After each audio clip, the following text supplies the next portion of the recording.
அந்த இரவு திடீரென்று என் கண்கள் திறந்தது. மணி ரெடிடித்தள். முழு அறையும் இருட்டாக இருந்தது. ஆனா என் படுக்கையின் அருகில் யாரோ நின்றிருந்தார்கள். முதலில் அது கனவுன்னு நினைத்தேன். அந்த நேரம் ஜன்னலுக்கு வெளியே மின்னல் அடிச்சது. அப்பொழுதுதான் அவனை பார்த்தேன்.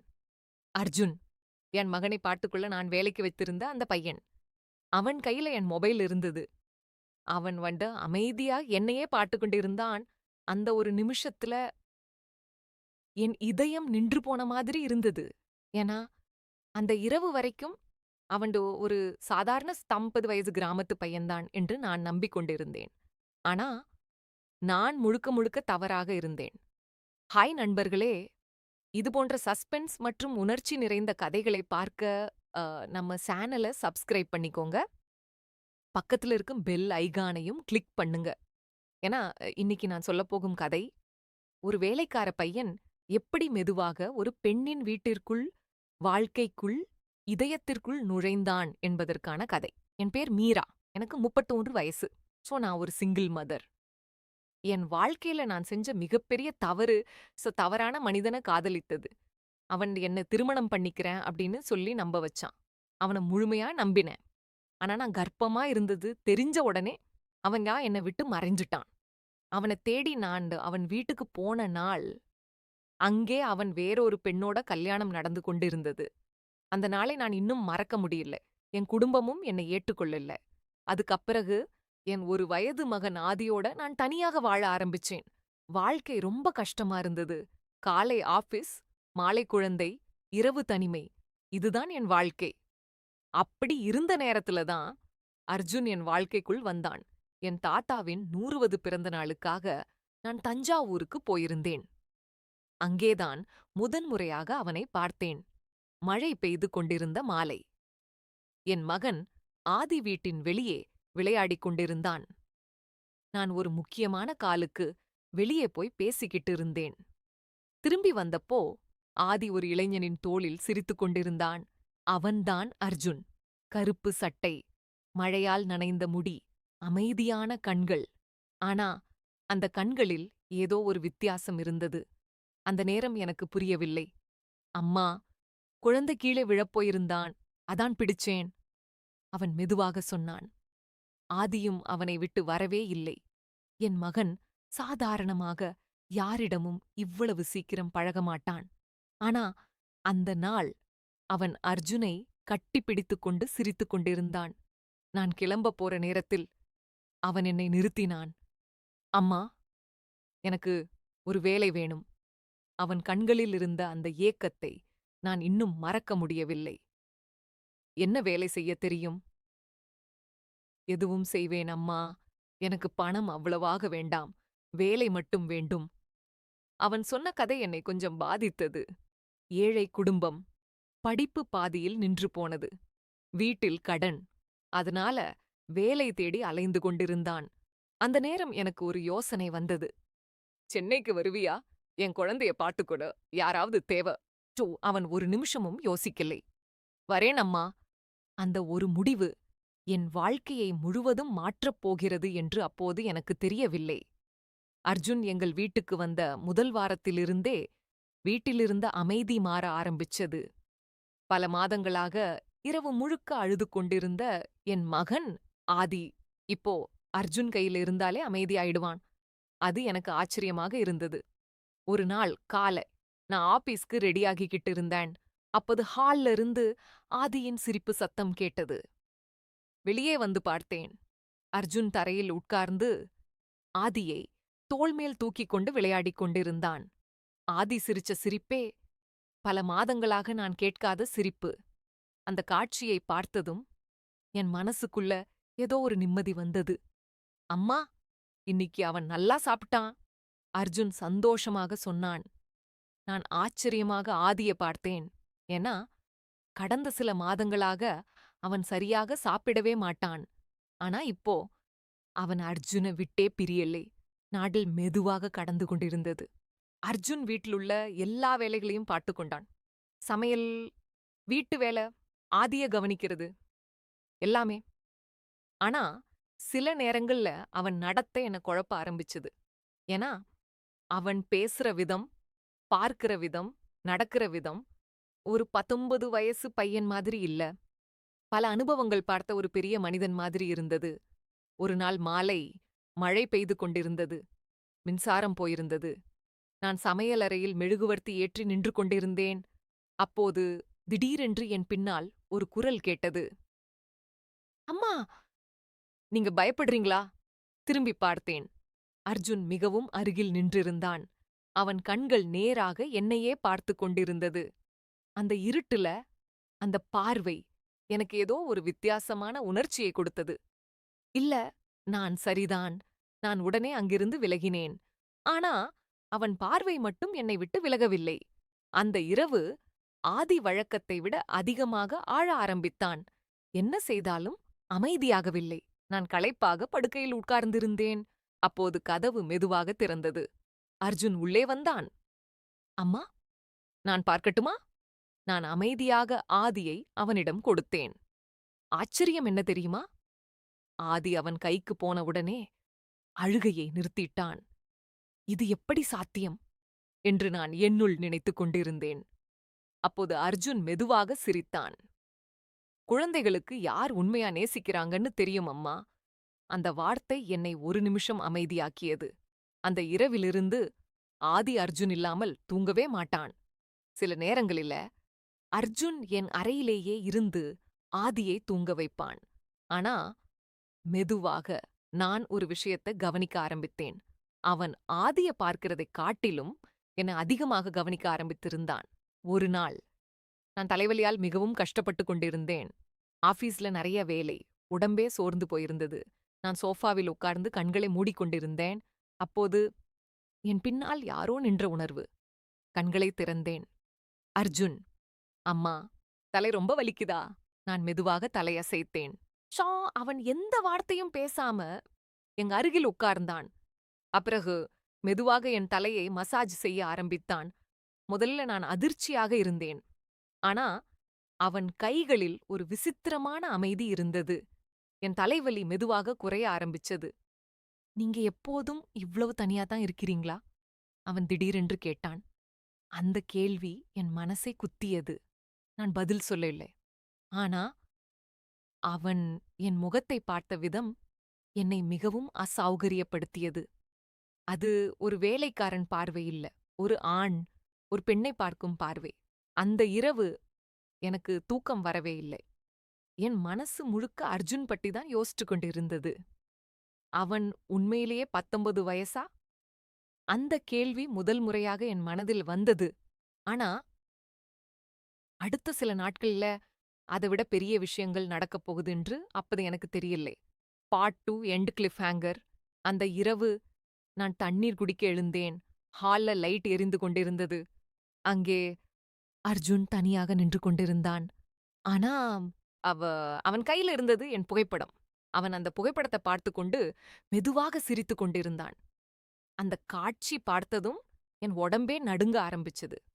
அந்த இரவு ஹால்ல நின்று கொண்டிருந்த அர்ஜுனை பார்த்ததும் என் கால்கள் அப்படியே நின்று போய்விட்டது.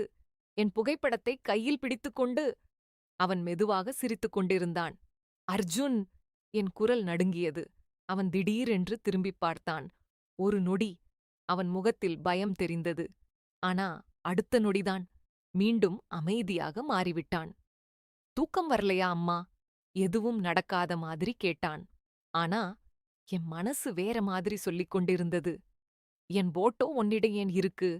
அவன் சில வினாடிகள் அமைதியாக இருந்தான். பிறகு மெதுவாக சிரித்தான். ஆதி இந்த போட்டோவை எடுத்துக்கிட்டு விளையாடினான். கீழே விழுந்தது. அவன் சொன்ன பதில் சாதாரணமா இருந்தாலும் அவன் கண்கள் பொய் சொல்ற மாதிரி இருந்தது. அந்த இரவு முழுக்க எனக்கு தூக்கம் வரவில்லை. அடுத்த நாள் காலை நான் ஒரு முடிவு எடுத்தேன். அர்ஜுன பத்தி தெரிஞ்சிக்கணும். அவன் என்று உண்மையிலேயே யாரு? ஏன்னா எங்களோட வாழ்க்கைக்குள்ள வந்தான். அவன் ஆதியோட வெளியே சென்ற நேரம் பார்த்து அவன்ட ரூமுக்குள் மெதுவாக நுழைந்தேன். என் இதயம் வேகமாக துடித்துக் கொண்டிருந்தது. ஏன்னா எனக்கு ஏதோ பெரிய விஷயம் கிடைக்கப் போகுது என்று உள்ளுணர்வு சொல்லியது. அவன் ரடின் அறை மிகவும் சுத்தமாக இருந்தது. ஒரு சிறிய பை, சில துணிகள், அதைத் தவிர எதுவும் இல்லை. ஆனா அந்த பையின் கீழே ஒரு பழைய டைரி இருந்தது. நான் அதை மெதுவாக எடுத்தேன். முதல் பக்கத்தை திறந்ததும் என் கைகள் நடுங்க ஆரம்பிச்சது. ஏன்னா அந்த டைரிக்குள்ளிருந்தது என் புகைப்படங்கள். நான் ஆச்சரியமாக ஒவ்வொரு புகைப்படத்தையும் பார்த்தேன். அவை சாதாரண புகைப்படங்கள் இல்ல. எனக்கே தெரியாமல் எடுத்த புகைப்படங்கள். ஆபீஸ் வெளியே, ஷாப்பிங் மால், ஆதியுடன் பூங்காவில், பல இடங்களில். இது என்னடா என்று நான் அதிர்ச்சியுடன் நின்று கொண்டிருந்தேன். அப்போது டைரிக்குள்ளிருந்து ஒரு பழைய காகிதம் கீழே விழுந்தது. அதை எடுத்துப் பார்த்தேன். அது ஒரு மருத்துவமனை ரசீது. தேதி 5 வருஷங்களுக்கு முன். ஆ அதில் இருந்த பெயரை பார்த்ததும் என் உடம்பே உறைந்து போய்விட்டது. அர்ஜுன் ராஜசேகர். ராஜசேகர். அந்த பெயரை நான் மறக்கவே முடியாது. ஏன்னா அவர் என் தாத்தாவின் பழைய நண்பர். என் மூளை வேகமாக யோசிக்க ஆரம்பிச்சது. அப்படின்னா இது சாதாரணமா இல்ல. அந்த நேரம் திடீரென்று என் பின்னால் கதவு சத்தம் கேட்டது. திரும்பிப் பார்த்தேன். அர்ஜுன். அவன் கதவுக்கருகே நின்று கொண்டிருந்தான். அவன் முகத்தில் சிரிப்பு இல்லை. முதல் முறையாக அவன் கண்களில் ஒரு பயங்கரமான அமைதி இருந்தது. என் ரூம்ல என்ன பண்றீங்க அம்மா? அவன் மெதுவாக கேட்டான். என் கைகள் நடுங்க ஆரம்பிச்சது. நீ யாரு அர்ஜுன்? அவன் சில நொடிகள் அமைதியாக என்னையே பார்த்து கொண்டிருந்தான். பிறகு மெதுவாக கதவை பூட்டினான். அந்த சத்தம் கேட்டதும் என் இதயம் வேகமாக துடிக்க ஆரம்பிச்சது. கதவை ஏன் பூட்றே? அவன் மெதுவாக என்னை நோக்கி நடந்து வந்தான். ஏன்னா இனிமேல் உண்மையை மறைக்க முடியாது. நான் பின்னால் நகர ஆரம்பித்தேன். ஆனா அவன் பார்வை மட்டும் என்னை விட்டு விலகவில்லை. நீங்க நினைக்கிற மாதிரி நான் 10 வயசு இல்ல. அந்த வார்த்தை கேட்டதும் என் மூச்சே நின்னு போனது. அப்படின்னா? அவன் மெதுவாக சிரித்தான். எனக்கு 27 வயசு. என் கண்கள் அதிர்ச்சியில பெரிதாகிவிட்டது. அப்போ ஏன் பொய் சொன்னே? அவன் சில வினாடிகள் அமைதியாக இருந்தான். பிறகு மெதுவாக சொன்னான். ஏன்னா வேற வழி இல்ல. எதுக்காக? அவன் கண்கள் நேராக என்னையே பார்த்தது. உங்களிடம் வரணும். அந்த வார்த்தை கேட்டதும் என் உடம்பு முழுக்க நடுங்க ஆரம்பிச்சது. என்னை ஏன் தேடினே? அவன் மெதுவாக சிரித்தான். ஆனா அந்த சிரிப்பில் வலி இருந்தது. 5 வருடங்களுக்கு முன் ஒரு பெண் மருத்துவமனையில் ஒரு அந்நிய பையனின் உயிரை காப்பாத்தினாங்க. அந்த பெண் நீங்க. என் மூளை சில நொடிகள் வெறுமையாகிப் போனது. ஏன்னா எனக்கு அந்த சம்பவம் மெதுவாக ஞாபகம் வர ஆரம்பிச்சது. ஒரு இரவு, மழை, சாலை விபத்து, இரத்தத்தில் கிடந்த ஒரு இளைஞன். நான் அவனை மருத்துவமனைக்கு எடுத்துச் சென்றது. அது நீயா? அவன் மெதுவாக தலையசைத்தான். அந்த நாள் நீங்க இல்லனா நான் உயிரோட இருக்க மாட்டேன். அவன் கண்களில் நீர் தெரிந்தது.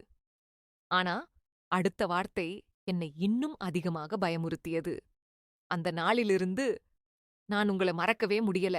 அந்த நேரம் என் போன் திடீரென்று ரிங் ஆனது. நான் உடனே எடுத்தேன். அது என் தோழி நிஷா. ஆனா அவள் குரல் பயத்தில் நடுங்கிக் கொண்டிருந்தது. மீரா, உடனே வீட்டை விட்டு வெளியே போ. அந்த அர்ஜுன் பற்றி நான் கண்டுபிடிச்ச விஷயம் ரொம்ப ஆபத்தானது. நான் அதிர்ச்சியுடன் அர்ஜுனை பார்த்தேன்.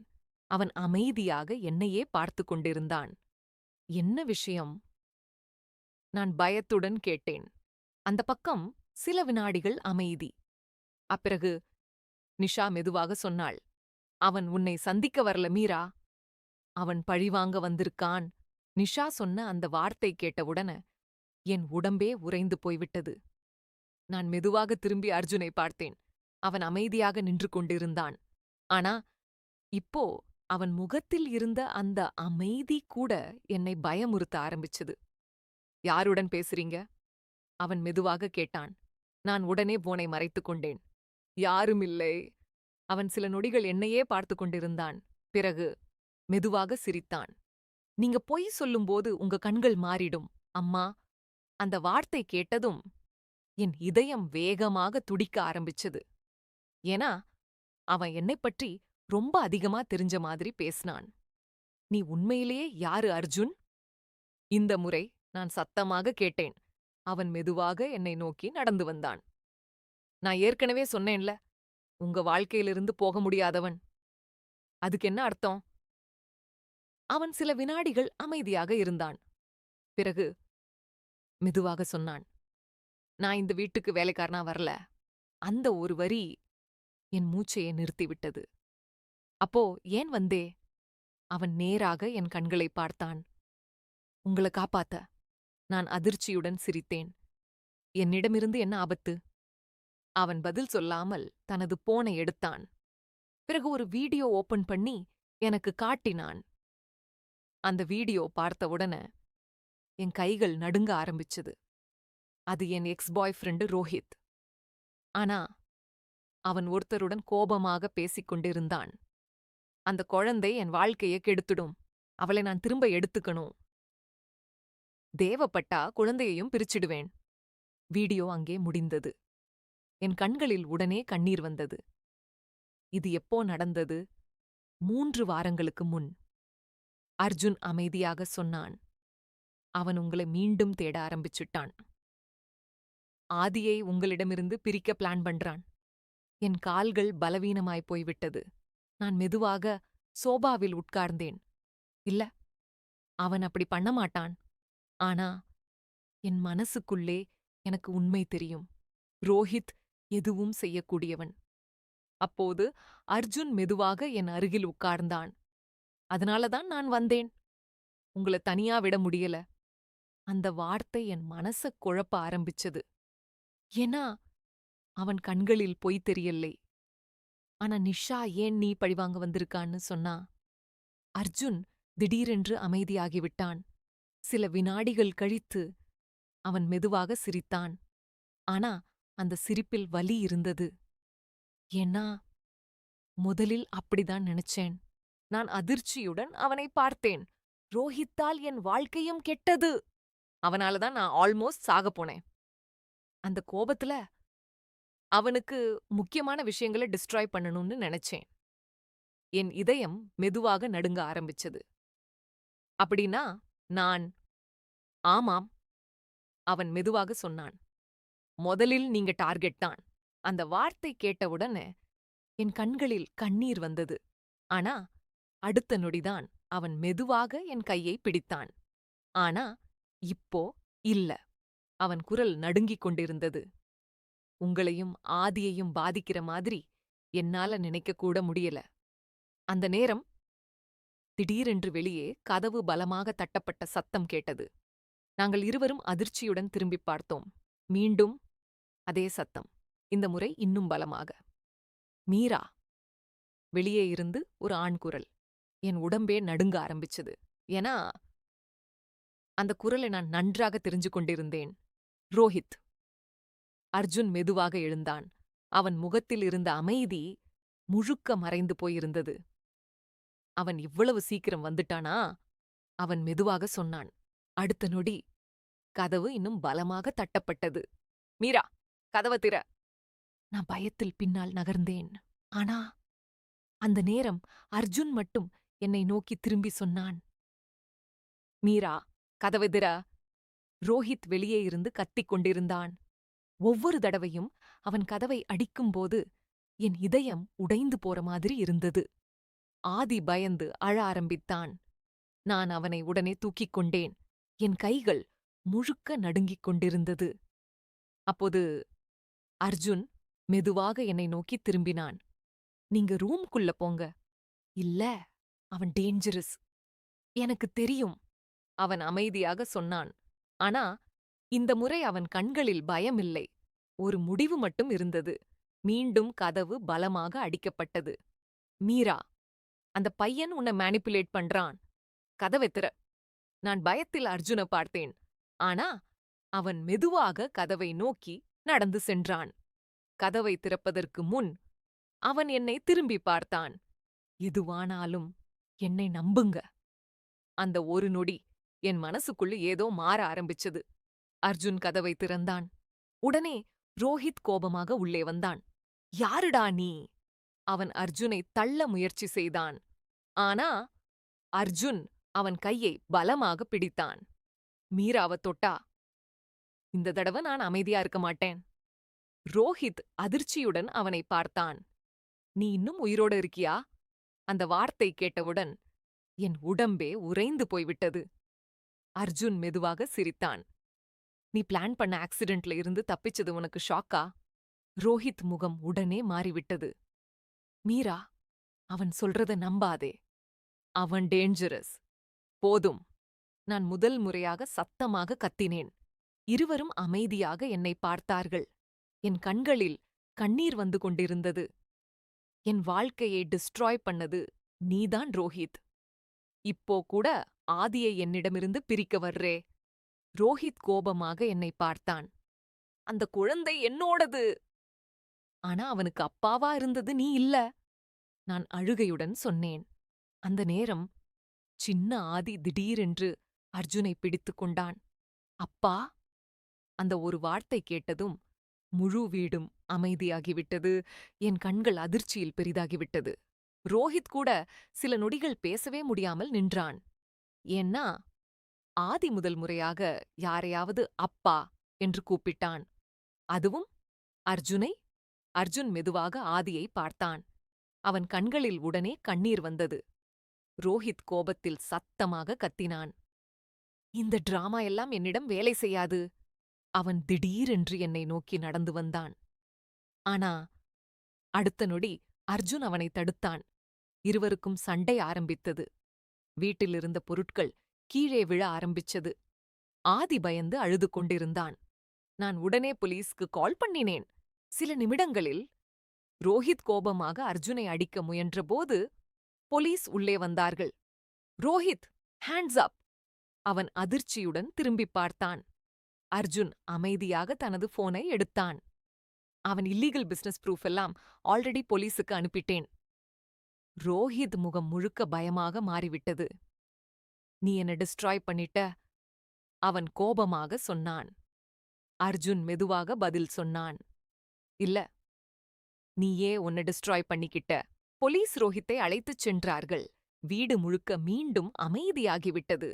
நான் மெதுவாக சோஃபாவில் உட்கார்ந்தேன். என் உடம்பே சோர்ந்து போயிருந்தது. அப்போது அர்ஜுன் மெதுவாக என்னருகில் வந்தான். இப்போ நான் போயிடுறேன். அந்த வார்த்தை கேட்டவுடனே என் மனசு திடீரென்று வெறுமையாகிவிட்டது. ஏன்? நான் மெதுவாக கேட்டேன். அவன் சிரிக்க முயற்சி செய்தான். நான் உங்க வாழ்க்கைக்குள் வரவே கூடாதவன்.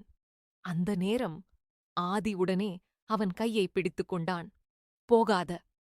அந்த காட்சி பார்த்ததும் என் கண்களில் மீண்டும் கண்ணீர் வந்தது. நான் மெதுவாக அர்ஜுனை பார்த்தேன். ஒரு கேள்வி கேட்கலாமா? அவன் அமைதியாக தலையசைத்தான். நீ என்னை முதல் நாளிலிருந்தே காதலிச்சியா? அவன் சில நொடிகள் அமைதியாக இருந்தான். பிறகு மெதுவாக சிரித்தான். அந்த மழை இரவிலிருந்து. என் இதயம் ஒரு நொடி நின்ற மாதிரி இருந்தது. நான் மெதுவாக அவன் அருகில் நடந்து சென்றேன். அப்படின்னா இனிமேல் எங்கும் போகாத. அவன் அதிர்ச்சியுடன் என்னை பார்த்தான். ஆதி நடுவில் சிரித்துக் கொண்டிருந்தான். வெளியே மழை மெதுவாக நின்று கொண்டிருந்தது. அந்த இரவு ஒரு பழிவாங்கும் கதையாக ஆரம்பிச்சது. ஆனா அதே இரவு எங்கள் குடும்பம் உருவான இரவாக மாறிப்போனது.